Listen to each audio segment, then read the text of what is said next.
Good evening, everyone. This is Dr. Rao. I found some time I thought I'll spend with my friends and talk about my favorite topics and be well. Hi, Peter. How are you? Come up. We can chat together if there is nobody there. You know. So it's kind of you know spending time with the family, spending time for myself, and really involved in self inquiry, things like that, right? And then all afternoon was very nice. There was plenty of sunshine in Iowa. Whenever we have sunshine, we kind of celebrate it. You know, we don't get very warm, good warm days all the time, right? So whenever we have, we just celebrate them. So being in touch with the nature, I just feel that you know mm, we have the occasion to celebrate it when it is glowing sun outside, right? So I'm kind of happy about it. It's getting colder. It's going to be more cold in the next few days. But yesterday was the last day. I think we had a 70 degrees temperature. And today it has gone down, but still it is warm and sunshine is there. So it's nice to go out and then come back and all that. So I was thinking of coming on here and see if I can be of service to anybody with anything, you know, whatever I do, whatever I could do, what's the perspective I have. Today I was watching the evening news around 4 o'clock or so, and there was a segment on Alzheimer's disease, and um, they were talking about one particular gentleman who was in Seattle.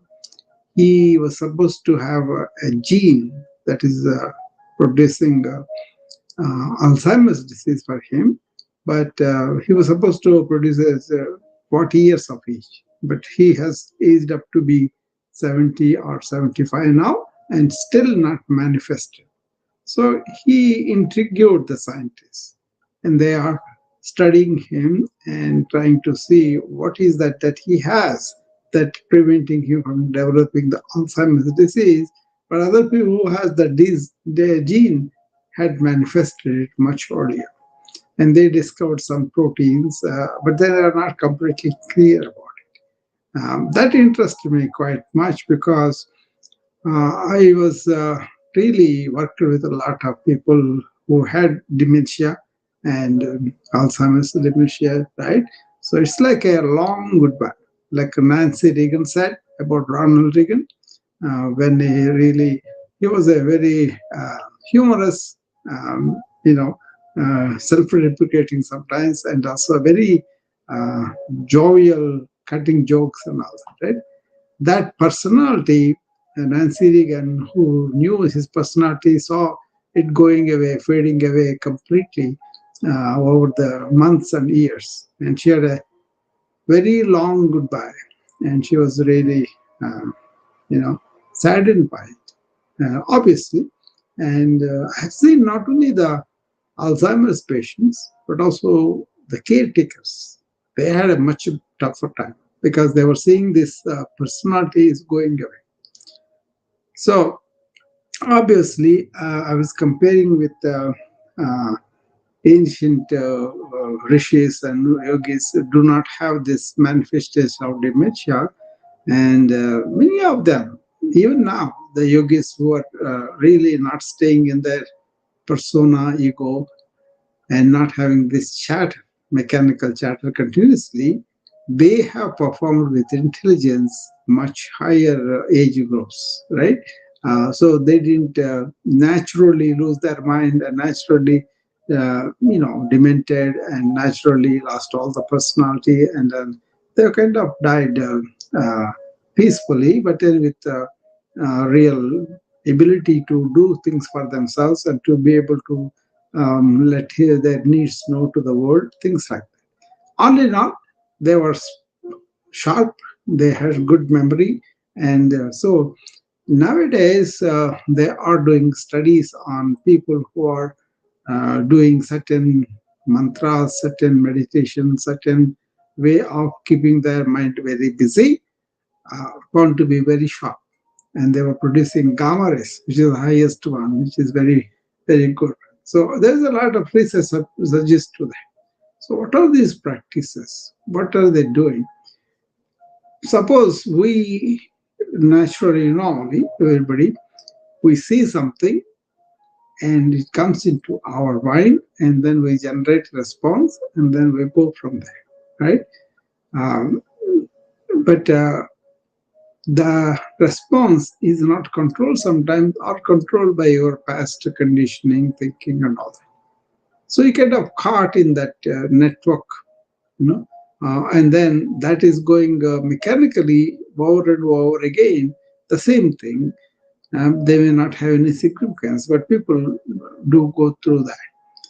And they found people who are engaged in some meaningful work, when they are working, they were able to use their cognitive effects for new things and new work every day and kept them very young.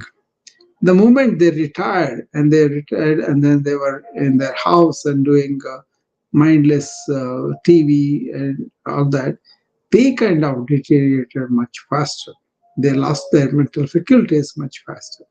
That really fascinated me, because if you come with an attitude, what's called in Sanskrit, that was a cultural phenomena having jignasa. Jignasa means intense curiosity and wanting to know about things. So, this kind of intense curiosity really keeps your mind very much alive in the present moment and also alive to really perceive things, not based on data, but what you are seeing in front of you. Okay, that's very fascinating. We know when somebody is exposed to something totally new,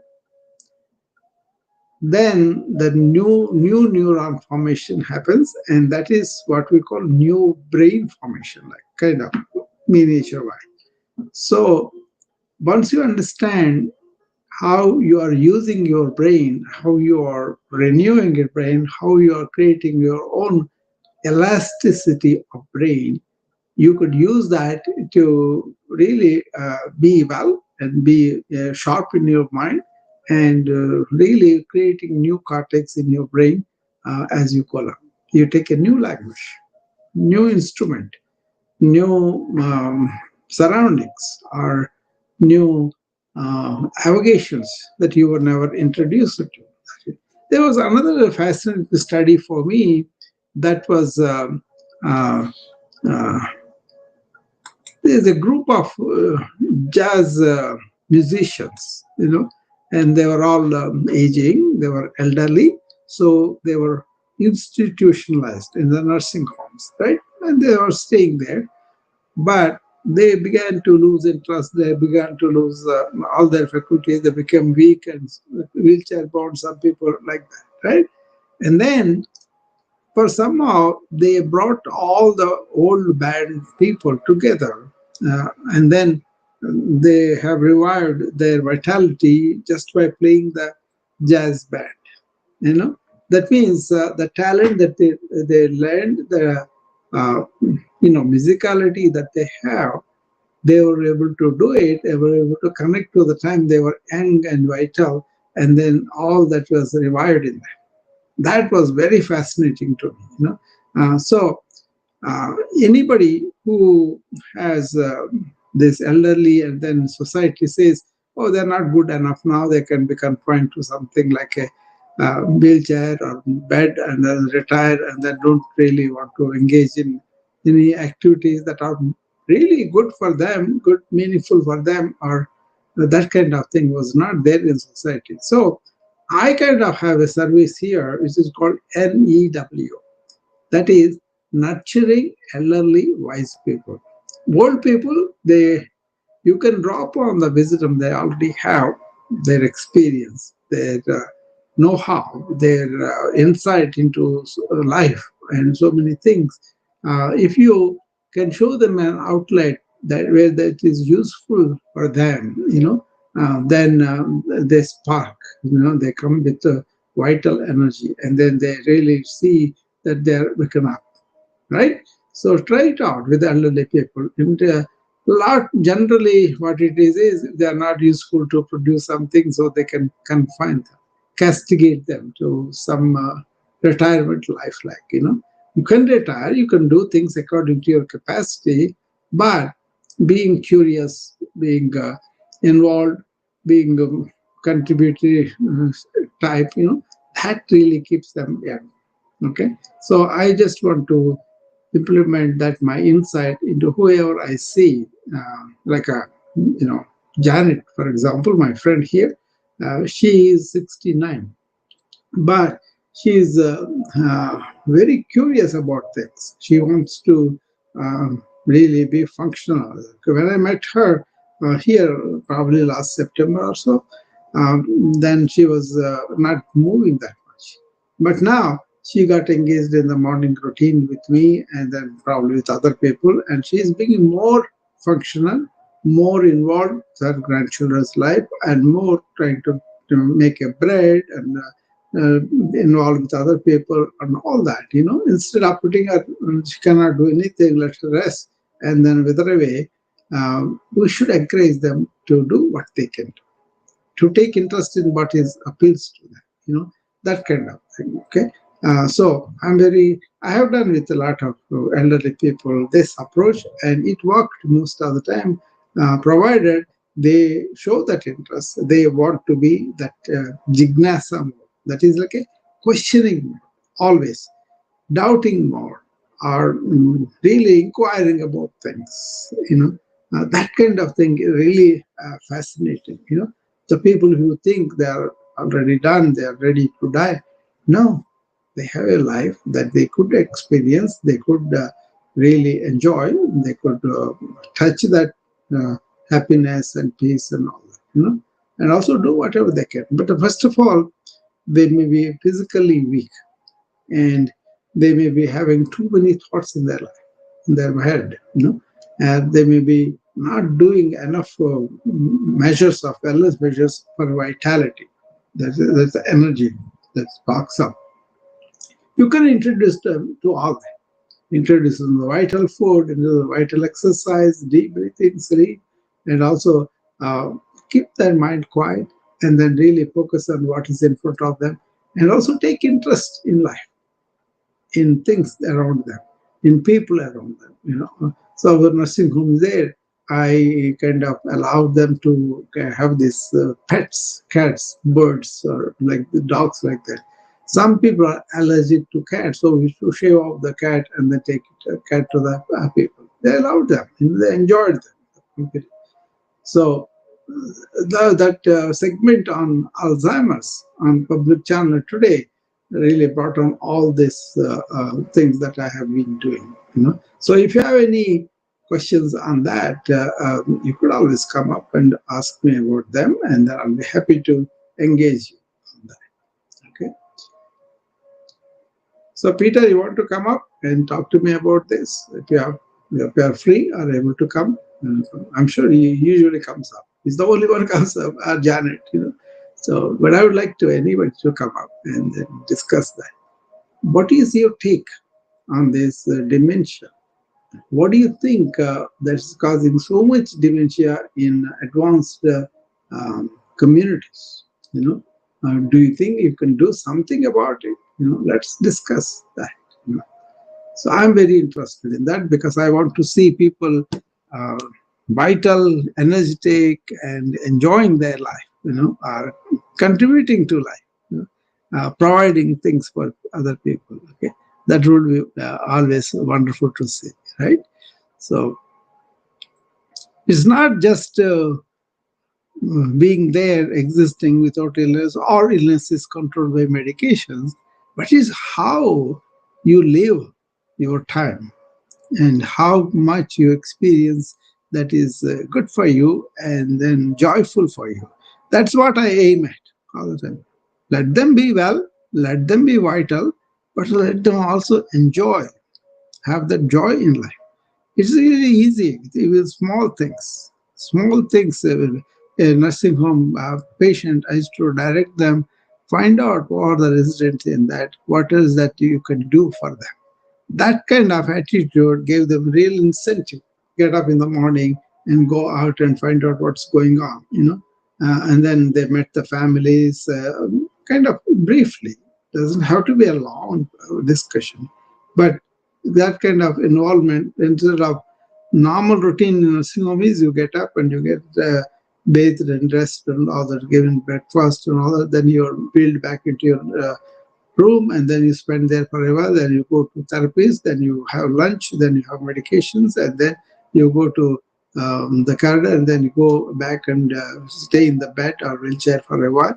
That kind of the same routine going on. Okay, but what we made was let them take you to garden, would say outdoor garden if they can go, the weather permitting. And so that way they can enjoy the sunshine and the shadows and all that, right? And go and play something. It could be a game, or it could be instrument, it could be something that they feel like and enjoy it. But the routine is not, I was really encouraging, rather something they could do that is spontaneously coming from them, the interest, okay, that kind of thing. So if you are thoughtful that way, you can light up any elderly's life. Okay, so my NEW program, where I've introduced them to some of the poems that inspired me to be spiritually inclined, and I gave them a lot of yoga exercises that they could do customized for them, and I kind of showed them what is the deep breathing, how to do normally, and also showed them how to keep their mind quiet. Apart from that, I also gave them how the philosophies or psychologies or sciences have evolved, something they have not heard about, something that in case, only thing you have to say, maybe they will be interested in this. Let us present it. Music. We talked a lot about music with a lot of people. I talked about what is how to your brain functions and all. They were fascinated to listen to all those things. Okay, so it's only question of let's give them a quality time. Let's give them something. So my mom, when she was alive, she passed away at 88 years. But then last 10 or 15 years, she was with us here in United States, right? And she came in, and then she spent with us and with my sister, and we wanted to. So I was sitting with her when I was, in Chicago. I used to go and bring this major Mahabharata, Ramayana. They are the historical grand stories of India. And somebody made a series of videos. At the time, we have these VHS videos.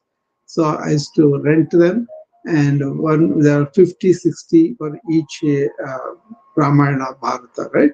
They're so complicated stories, but laden with philosophy, wisdom, and spirituality, and all that.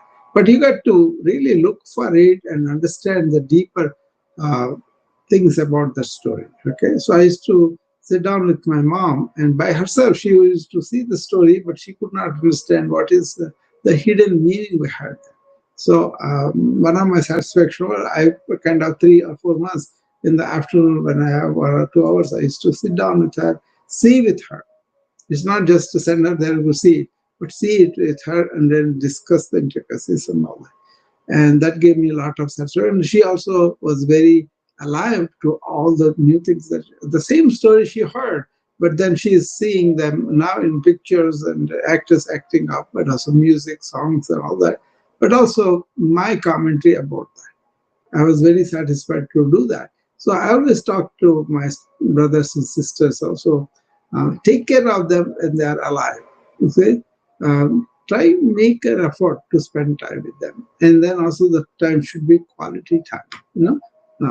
So something that you could enjoy together. Or she enjoys, and she used to enjoy movies in India. There were theaters, right? In the theaters, so I used to take her once in a while, to a movie and stay with her and watch the movie with her. But I was only 17, 18 maybe at the time. But the rest of my brothers and sisters, they used to arrange for her to go to the movies, but they did not accompany her. They did not make the time. And then what I found was after she passed away, they felt very guilty that they did not spend time with her and really could have done a lot more. See, that's why I was always talking to people about take care of the elderly people in your family while they are alive, when they are really, kicking and knowing that you care for them, you want to give them good time, you want to spend quality time with them. Okay, I'm sure a lot of people do that, but some people don't do. In Workforce Hospital, where I did my geriatric medicine, the chronic wing was the huge one. Okay, it's a 720 bed hospital, but acute care was only 100 beds. Rest of 620 are this big deal, right? So chronic disease hospital. So a lot of people stayed there for years. The patients, family didn't bother to come until a period of time when they really died. Many of them. Some people came and dedicated and took care of the elderly. But general trend was many people did not have visits from their own loved ones. So, and then they wanted to either get money from the hospital or they kind of they felt guilty that they did not come and see their people that much. Okay, this is going on. So that's why be in touch with what elderly population are going through and be, in touch with what is that they could get medical care or ancient wisdom, whichever way. And how can you light up their day? Let's put it that way. Light on. Hi, Peter. You want to come up and tell me what do you think about this? I'm sure you have experience with your parents too. Or anybody else, whoever has a story to tell me or ask me questions in this regard, you can come. Alzheimer's is something, or dementia in so many areas. Some nutrients missing, you can have dementia. Some of this mechanical thinking, a lot, you can, information overload can lead to. So, accumulation of all these ingrained thoughts, which are called samskaras in Sanskrit, they are pretty bad. You kind of end up in that mechanical loop of thinking, and that itself degenerates. Okay, the mechanically thinking mind can be really detrimental to you to get your sharpness of mind, your inquisitiveness, your inquiry, the capacity to probe into things or have insight, that goes down. Many of the auto assembly people, as long as they went to work and they worked and then they were conversing with other people and all that, they did okay. But the moment they retired and they don't have the same work, same interaction with other people, they went down very quickly. This is a fact. A lot of people don't know what to do with themselves, and then they get bored and they get really passive, and they are not able to maintain their physical vigor, mental vigor, and then they go to nursing homes and they progressively degenerate. Okay, so if you really understand what is what, how these elderly people can be nurtured, that will be wonderful. If you have any questions or comments on that, you can come and tell me about it. I'm here to take your comments or your questions for a while, at least another 15 minutes maybe.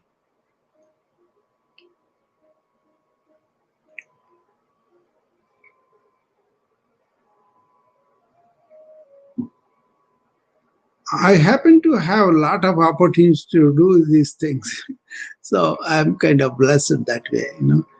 So a lot of people who come around me, they have questions, or they call me privately. Even some from India, England, Japan. This way, I have friends and followers, which they call me. So I'm always kept on alert, right? Somebody called me the other day because they had an episode of DKA, and they had to take care of their diabetes better, and that's what I focused on. And then somebody says there the DKA is kind of doesn't affect the mind as much because we have to treat her and there is emergency, so they come to the hospital and we take care. But it is occasional hypoglycemia that people can have in diabetes because of poor management, poor intake of nutrition, all that, right? And that is very, very, very bad for your mental acumen. Okay, so whoever has diabetes, I try that to tell them you can err on the side of higher blood sugar, even though it's not advisable, but don't err on the side of the hypoglycemia. Several episodes like that will harm your mental acumen, okay, intellectual functions, memory, imagination, creativity, insight orientation, or self-inquiry. All this mental process you cannot really do sharply because you are mired in that. Okay, so hypoglycemia, try to avoid as much as possible. Okay, if you look at the way people maintain their mental sharpness, there's a lot to be desired. What are the ways that you allow your mental sharpness increase or develop more and really sharpen more? What do you do? Simple things are very important. Don't get dehydrated. Even a few percentage of points going down dehydration, that can affect your mental function in the long run. Okay, some people don't drink enough, and also you could keep your oxygenation better by doing this pranayama, the breathing exercise of the yoga, right? And of course, there are certain foods that are very good, avocados and other fats that are very good for you. Indian ghee, that is the melted butter, like fresh butter. That's a very, very high in fats that are good for your brain. There are fruits, berries, so you can go on like that. Okay, the nutrition you do, and also aerobic exercise.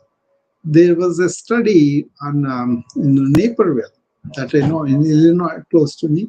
There was a school, and the school was recruited for kids uh, doing some treadmill exercise before they went to take the exam, and they did much better than people who are not doing that. Okay, so that is also there. And our Om, which we chant during the morning routine, and that is very good for increasing your oxygenation and alertness of the brain. It has got a lot of benefits that were studied and then verified too. So I'm pretty confident about that, and I know from the ancient viewpoint and also modern viewpoint on that. Yeah. So there are a number of things: the vitamins that you take, the sun exposure that you have, all these things play a large role in your mental acumen. Okay, so and a lot of people don't do things with their mind. So I used to recommend people cognitive exercises. One of the simple thing I told them was, when you shop, when you go to a particular store, for example, and then used to invite them to go there and look at everything that is around there and register it and come out of the shop and try to remember what did you see, where each corner is what, and all that. And that kind of exercise of the cognition is very important, right? So I used to prescribe them a lot of puzzles, a lot of cognitive exercise that they could do. People are not doing it now because a lot of it is done by your computer. Calculator, before calculator, we used to calculate numbers like 920 times 720 or something like that. Complex math we used to have, and I used to do everything with my own mind. There is actually there is a DVD with me. It's called Vedic Mathematics. India is known for mathematics, right? Ancient India, especially music and Sanskrit, and mathematics, they all go together. That mathematics is so good, you could complex calculation you could do just like that. Then your mind becomes very sharp, right? That is there. I've seen it, I've done it, I have given to my children to help them to understand the importance of mathematics and importance of Vedic mathematics. There's something like that, you know. Have you heard about them, Peter? Did you hear about the Vedic mathematics? Anybody interested, you can get that and then look at it, and then even now you have, if you are 40, 50, whatever age you are, you use something like that, you become sharp. What happened was, the mind that used to calculate those complex equations became very settled in the complexity and became very sharp.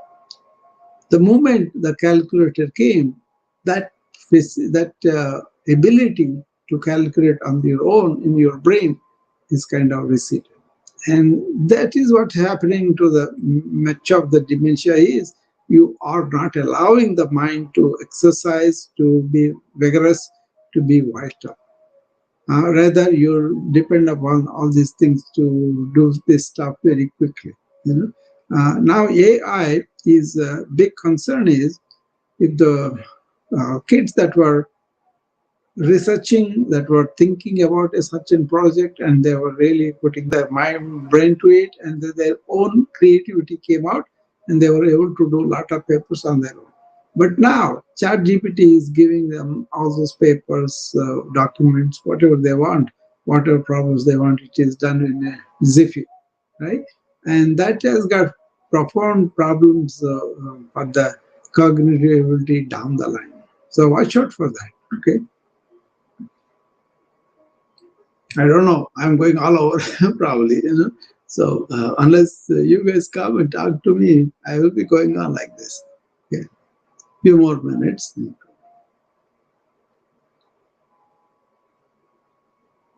you think about these things? Do you get the incentive to investigate matters of living like this? You know, that's also keeps your mind very sharp. Okay. Yeah. But then you got to calm it down and go inward and find this peaceful spot. Okay. That's what I do. But I find after I come out of those samadhis or silent phases of mind, when I do in the morning or in the evening, in the afternoon, I go through them very quickly. You know, I don't keep on thinking about things. I kind of keep my mind quiet and then stay in that silence, which I told you the other day. I put a program. What are the things that I love to do? One of them was sitting in silence. I love it to do that, and then I kind of bring my everything back to, you know. When I want to recollect something, I do. I'm able to recollect. But when I want to be still and silent in my thought, I can. That's something I would advise everybody do that, especially outward stimulus are coming at us so much, and there's so much information overload, overwhelm is happening out there. It's going to get much, much worse. Okay, you'll get more data, more inputs, more notifications, more like that. Okay, so be prudent about it. Be cautious about what information you are allowing into your mind, into your brain. Okay. Like I said, I get to see the suffering side of this excessive thinking or overwhelm or stress and burnout, and all the time. Okay, one of them is this dementia, lack of brain power going down, you know, and then people find them really not being there. Okay, the person they knew slowly disappeared. So they are trying to take care of the body that is there, and also the person itself going down as the brain cortex go down. There is what's called senile dementia. This is about normal aging, they say, but aging. into 80s, 90s. When you have that, you take the skull's X-ray or scan, the can will show you very decortication of the material. The cortex, the density goes down. The folds that you have on the brain, they're obliterated. So in that way, you can see that senile dementia is setting in just by looking at the picture. But when you do the cognitive testing, we can determine, we can tell people who is getting dementia at what degree and all that, right? So that happens too quite often. But you don't have to really allow the speed of dementia at its own pace. Okay, you don't have to. That's the point. Okay, and that is my fortune is I studied ancient wisdom where they have practices of preserving the human intelligence, preserving the vigor in the body and the mind. Okay, use it, but don't abuse it. Don't overuse it, and don't neglect it. But understand your body is instrument of yours, and you can maintain it at the top level. Just like I told lots of time, the comparison with a chariot. The body of the chariot is your physical body, you know, you want to maintain the uh, you know sturdiness of the chariot body, and you want to function for a long time, and you will look at, inspect it, and also make sure that it's okay, right? It is strong enough to carry you to the destination that you want. Like that, you have a inner self that wants to go towards the universal self. You can call the God or whatever. Then you need to have the vessel of the body to carry you a long time for those practices and all that, right? So understand that, and there you will be able to really do that. Anyway, I think I provided a service about talking about dementia and putting my thoughts and insights on that. Hopefully, that will help you guys, and you can use that. Okay. Okay. So, thank you, and I'll be seeing you again whenever I can. Bye.